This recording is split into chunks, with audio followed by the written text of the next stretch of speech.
রমজান মাস যেতে না যেতেই অনেক মানুষ এমন আছে তার সমস্ত আমল বিনষ্ট হয়ে যায়। শুধু ঈদের দিন আসার আগে নয়, ঈদের রাত থেকেই তাদের আমলগুলো বিনষ্ট হয়ে যায়। কারণ দীর্ঘ 1 মাস শয়তান বাধা থাকে, শয়তান বাধা, তার মিজাজ খারাপ। এবার শয়তান যখন বন্দি থেকে বের হইল, 1 মাস তোমাদের সাথে পারছি না, এখন তোমাদের 1 মাসের আমলগুলো কিভাবে বিনষ্ট করা যায়, 1 মাসের আমলগুলো কিভাবে বাতিল করা যায়। ওই ঈদের জমাতে যাওয়ার আগে আগে রাতে নাচ লাগায়, নারের গান মজলিস করে।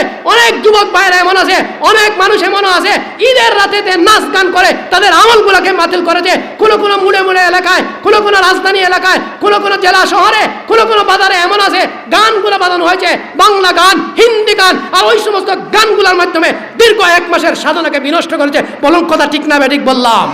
এটা হলো শয়তানি পায়তারা চালার কিছু নয়। অত্যন্ত দুঃখের সাথে বলতে হয়, ঈদ উদযাপন এটা মুসলমানদের ধর্মীয় একটা উৎসব। মুসলমানদের ধর্মীয় উৎসবের আলাদা একটা স্বতন্ত্র আছে, ধর্মীয় উৎসব পালন হবে 2 রাকাত ঈদের নামাজের মাধ্যমে। এখানে গান হবে